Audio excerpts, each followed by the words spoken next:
আসসালামু আলাইকুম। ধন্যবাদ যারা এই মুহূর্তে আমার সঙ্গে লাইভে যুক্ত আছেন। আপনারা হয়তোবা স্ট্যাটাসটি দেখেই বুঝেছেন যে আসলে আমাদের সিংড়া উপজেলার ডাহিয়া ইউনিয়নের বড়গ্রামে একটি হৃদয় বিদারক ঘটনা ঘটেছে। তো তারই প্রেক্ষিতে কিন্তু আমরা আজকে এখানে এসেছিলাম এবং আমি লাইভে যুক্ত হলাম আপনাদের সঙ্গে।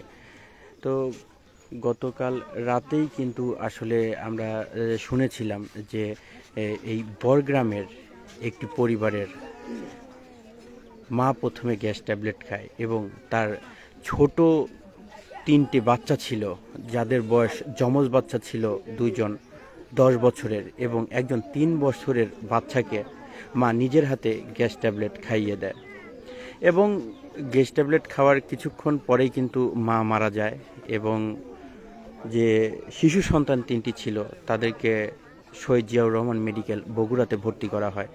এবং আমরা এখানে আসার পরে যেটি শুনেছি যে আসলে যে 3জন বগুড়া শহীদ জিয়াউর রহমান মেডিকেল কলেজে ভর্তি আছে তারাও কিন্তু খুবই আশঙ্কাজনক অবস্থায় আছে, যে কোনো সময় তাদের জীবনও হয়তোবা চলে যেতে পারে।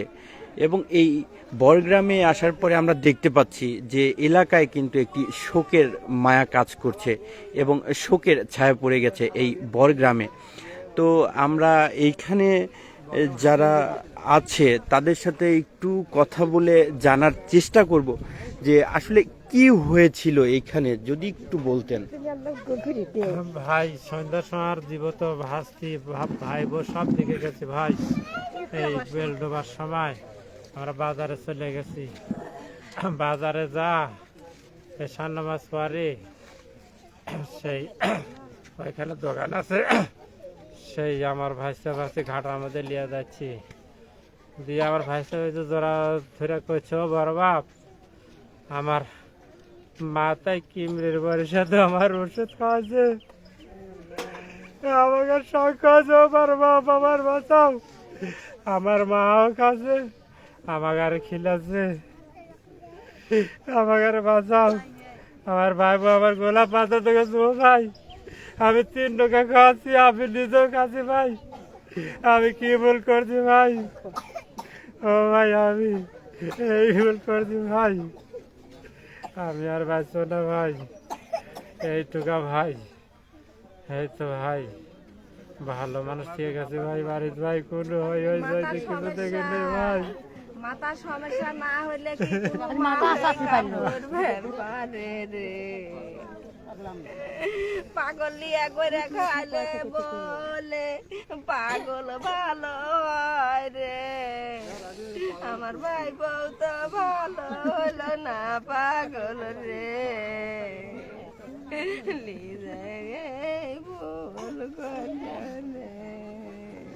তো আমরা আসলে জানার চেষ্টা করছিলাম যে কিভাবে তাদেরকে গ্যাস ট্যাবলেট খাওয়ানো হয়েছিল। তো এইখান থেকে মেয়ের বড় বাবা যেটি আমাদেরকে জানিয়েছেন সেটি হচ্ছে যে তাদের মূলত মাথা ব্যথা ছিল, সেই মাথা ব্যথা আর ওষুধ বলেই কিন্তু তাদেরকে এই গ্যাস ট্যাবলেট খাওয়ানো হয়েছিল।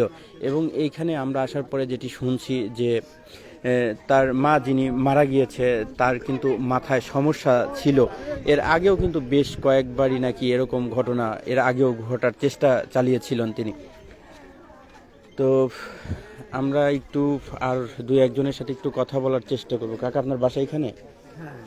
কাকা এই উনার মাথায় কি সমস্যা ছিল আগের থেকে?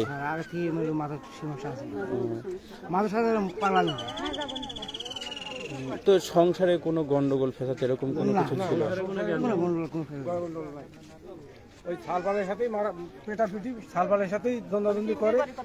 এর আগেও অনেক কবার সান্দাসান্দি করে ইয়ে করা হয়েছে, কিন্তু এই ফিরে বাসায় কেউ নেই, সবাই বাজার মিলে গেছে, রাত্রিতে এই কাণ্ড করে নিয়ে ঘরের দুয়ার দিয়ে শাল মিলে 4 ভাই মেয়েটি একসাথে খাচ্ছে। খাওয়া দাওয়া রাস্তায় যা মনে করেন যে সব জানাজানি হয়ে গেছে, তাকে তো বাঁচানি লাগবে, তাদের বাঁচালে হাসপাতাল টাসপাতাল নিয়ে যাওয়া হলো, সিঙ্গা নিয়ে যাওয়া হলো। ওখানে ডাক্তাররা বললো যে না এখানে চিকিৎসা হবে না, তাড়াতাড়ি তোমরা অ্যাম্বুলেন্স নিয়ে বগুড়া চলে যাও। তখন আমরা ওখান থেকে বগুড়া নিয়ে যাই। বর্তমান মৃত্যুর সাথেই পাঞ্জালে উঠতেছে 3 সবার। মাটা মারা গেছে। মা কোথায় মারা গেছে? মা মারা গেছে হাসপাতালে জিয়া মেডিকেলে এরকম অবস্থা। আর ছোট বাচ্চাটা কিছু খাইতে চায় না, ওর মা যখন জোর করে খাওয়াইছে তখন ছোট বাচ্চাটা খাইতে চায় নাই যে তার আম্মু ভিডিও বক্তব্য আমি দিতে- কিছু খাবো না, এগুলো এগুলো আমি জোর করে আমার খাওয়ান, আমি কিছু খাবো না। সে ছোট বাচ্চাটা খাওয়ার পরে তখনই বমি করে বমি করছে। বমি করার পরে সে বাচ্চাটা বর্তমানে এখনো একটা জীবিত ছেলে আছে, জ্ঞান আছে, ওই ছাগলটা খালি করছে এখনো যে জ্ঞান আমার জোর ফিরে পূর্বে খেলে আসছে। আমার মা আমরা খাবো না, আমার জোর পূর্বে কিরমিল বলি বলে খাওয়াইছে আমার কাছে, কিরমিল বলি তোর বাপ এসেও খাবি, তুই খা, আমরা 4 জন খাতেই তোর বাজার থেকে এসে খাবি, এই অবস্থায় জোর পূর্বে খেলে নিচ্ছে। এই গ্যাস ট্যাবলেটটা পালো কিভাবে? এখন তার বাবা আসছিল কালকে, গতকাল তার বাবা আসছিল অ্যাকশন থেকে, শুনলাম। আসার পরে এটা একটা এরকম একটা নিউজ পাইলাম আমরা যে তার বাবা আসার পরে এই একটা দুর্ঘটনা এরকম একটু হতে পারে। বাবা যাওয়ার পর আর বাবা যাওয়ার পরে তখন এই দুর্ঘটনা ঘটছে আর কি। এটা দুর্ঘটনা হয়ে গেল। এখন এই দুর্ঘটনায় এখন সত্য একটু পরে জানা যাবে, কিছুক্ষণ পরে আবার বগুড়ার থেকে আসার পরে সব কিছু জানা যাবে। যেহেতু তার একটা কিছু কথা জি, ধন্যবাদ আপনাদেরকে।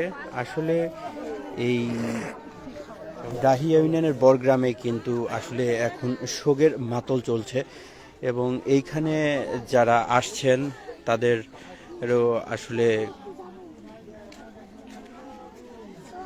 শোকের মধ্য দিয়েই আসলে এই এলাকাটি আপাতত প্রতিবাহিত হচ্ছে। তো এই মুহূর্তে যারা আমার সঙ্গে লাইভে যুক্ত ছিলেন সকলকে অসংখ্য অসংখ্য ধন্যবাদ জানিয়ে লাইভটি এখানেই শেষ করছি। ধন্যবাদ এবং সব সময় নিজের পরিবারের প্রতি খেয়াল রাখবেন। আমরা চাই এরকম সমস্যা বা এরকম দুর্ঘটনা যেন আর কোনো পরিবারে না ঘটে। ধন্যবাদ সকলকে।